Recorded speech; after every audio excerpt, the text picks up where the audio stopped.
in Japan has flown by, and this actually might be my last ride out of Uchinada, which is really crazy. This has been a pretty big week for us, so this video is more of a vlog style.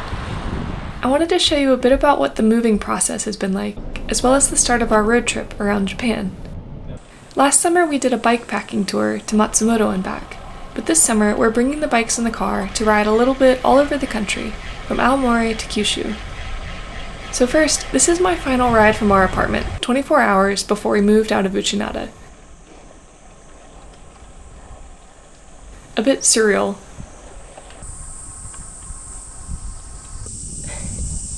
They're so loud here. This is like definitely what summer sounds like. So we are moving. After the road trip, there are a couple different options that we still haven't decided yet where we're gonna move afterwards. And they're both exciting options. We're really lucky that we have options, and they're very different options. So I'll talk about that a little later. But first I wanted to show you a little bit about what it's been like to move and kind of what we've been up to this week. The end of July, it's hot. You can hear the cicadas. I'm sweating. But yeah, summer in Japan, I like all the seasons, has its own charms. So here's what we've been up to.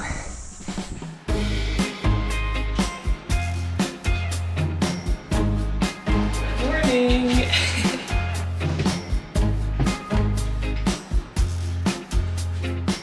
So we're moving, and it does finally kind of feel real this morning because Zeb's coworker and friend is actually very kindly coming over to help us move all of this furniture for the next person that's going to work at the school, and we're going to move it and store it at the school.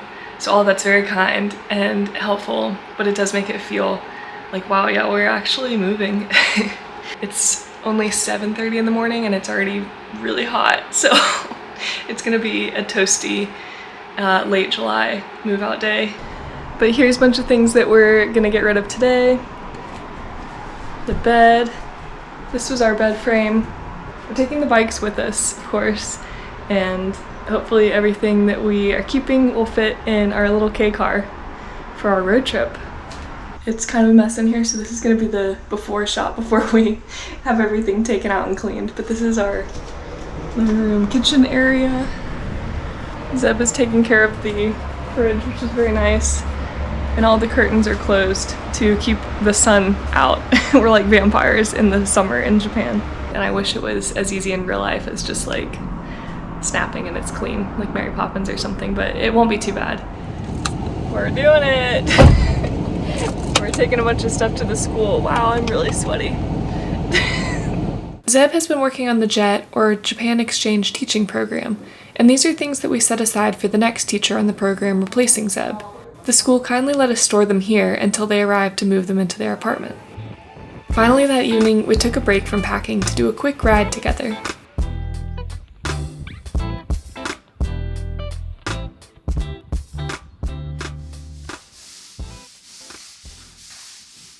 So it's the next day. We're cleaning what was our bedroom, and it's really echoey in here because all the stuff's out, and Zeb is cleaning up the floor, which is very friendly. My errands on this day included taking some items to the secondhand store and getting rid of trash and recycling. I just left 2nd Street, which is the resale shop, and I got 6,301 yen, which is honestly like 2,000 yen more than I even hoped I would get, so I'm pretty excited about that. Now I'm gonna go to the recycling station, so that's why I have all this junk in the back of the car still. You have to sort trash and recycling in Japan, since the garbage that gets picked up, at least at our apartment, is only burnable garbage. Luckily there's a recycling center at our town hall.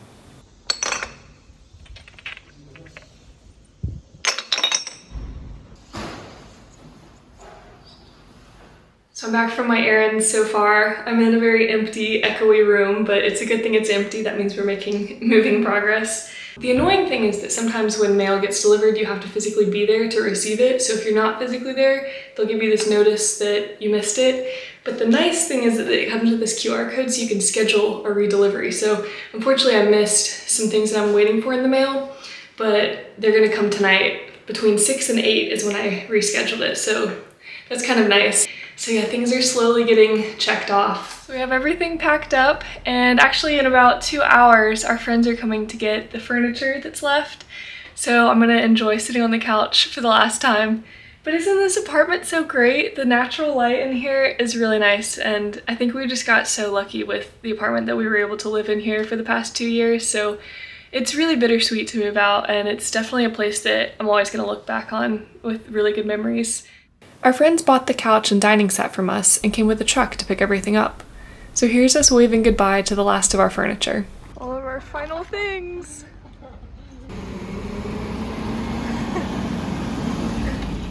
The apartment went from the chaos stage of packing to just the basics left to totally empty in a couple days. We are slightly sweatier and in a much more empty apartment now. Now you can really tell how gross the floor was once all the furniture has been taken out. So we're gonna clean up this room, but yeah, it feels really good that pretty much everything is moved out now. It's kind of wild. It's time for dinner now, I guess. But now our apartment looks like it looked when we first moved in. I know. So now it's kind of like, oh, we've gone full circle. So. Zeb and I went to the grocery store to pick up some pre-made stuff for an easy dinner. This is an aside, but I just learned that the most expensive grapes in the world are meticulously grown here in Ishikawa Prefecture.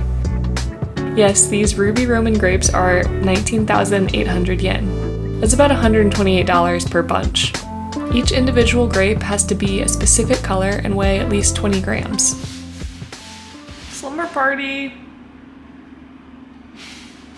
The time during moving when you're halfway out of a place is so weird feeling, but it was kind of fun to have a floor picnic in the apartment again, and it reminded me of how it was when we first moved in and we were just figuring things out.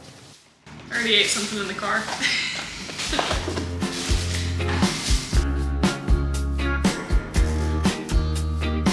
There were even some summer fireworks we could see from our windows.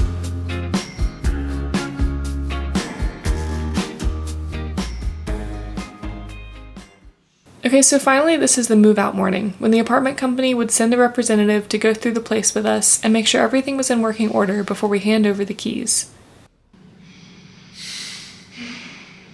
It is Monday, July 29th, and it's almost 8:30, and we're moving out of this apartment today. We just finished cleaning. Got an hour and a half left. Yeah. While the apartment's all clean, I'm going to show you around so that you can actually see. It's really empty, but you can see where we've been living for the past 2 years. Okay. Come in. This is the Ginkan. So you take your shoes off here. And then we have this room. This was the bike storage room, to be honest. We got really lucky with the space in the apartment. There's a bathroom. It's kind of funny, in Japan there's like a toilet room and then there's a bathroom. The whole shower room is a wet room so that you can shut yourself in.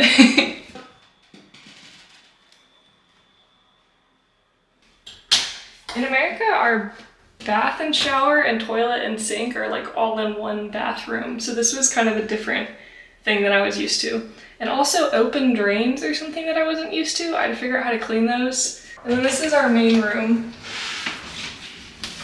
Look at all the light. These windows are my favorite part about the apartment. The kitchen and the living room are kind of one big room. We don't have an oven. We did have a refrigerator here and a microwave on top, and the microwave did have an oven function. It wasn't that big. You could maybe make a loaf cake, but you couldn't make a whole sheet pan of cookies or anything. This is our fish grill. This is our bedroom. It was a pretty big apartment. Shelves, or this closet I guess, is even deeper because if you had a futon, you would roll it up every day and put it in here, so it has to be big enough to store the whole futon rolled up. So yeah, that was our apartment. It was really nice to live here. And now we're moving. 2 years in this apartment. Okay, goodbye nice apartment. Yeah.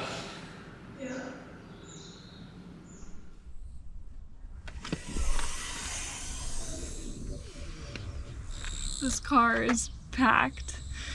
We fit them all in the back of the K car.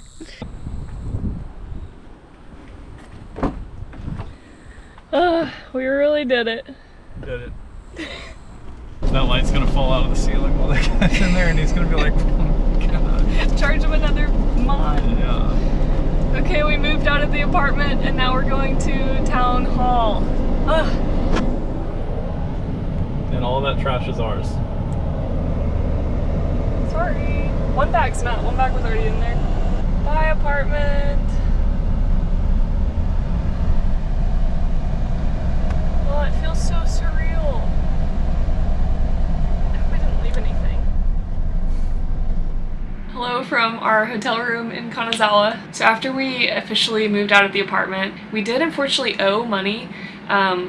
We owed a cleaning fee, but when we signed the lease, we paid about 2 months rent for the security deposit. So I thought that maybe we would get a little bit back from that, but the cleaning fee was actually significant enough to be that we owed money on top of that. So we didn't get any of the security deposit back. After leaving the apartment, Zeb's supervisor from work joined us at the town hall, which was very nice of her because we needed some translation help and we're not very good at writing kanji or anything like that, and there were a lot of forms. And so when you move in Japan, even if you're moving within the prefecture, you go to town hall to kind of register so that the town knows that you're there. I had to do a little bit of extra things for my pension and insurance to make sure that was all squared away, and so it feels good that that's finished now. So after the kind of less fun stuff from the morning, we're finally done and could do some fun stuff. So we went to this bakery that was really cute downtown in Kanazawa. We sat by the Saigawa, by the Sai River, and enjoyed the day a little bit. And now we're just kind of taking a break to cool off in the air conditioning in this little hotel room. So the bakery we went to was one in the Kurinbo area of downtown Kanazawa. And I wanted to go mainly because of these cute breads shaped like the cat bus from My Neighbor Totoro. It's too cute to eat. Is there a resemblance? After filling up on tasty bread, we got some iced coffees and went over to the Saigawa to just enjoy sitting by the river. The breeze felt so nice.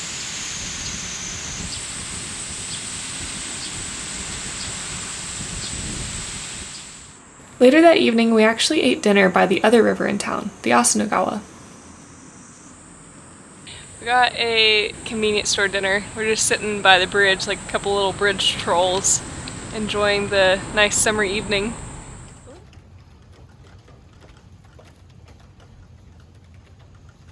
Good morning.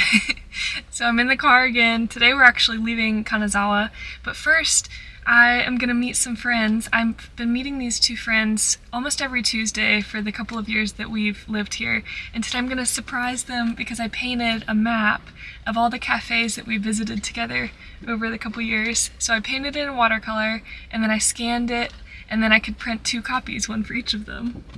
So here it is. Okay, so here it is outside of the case so that you don't see the reflection quite as much. This is us as coffee beans, and this is Uchinada, and then this part is Kanazawa and the castle. So this was our lunch together. It was so good, and it was fun to catch up with them before leaving town.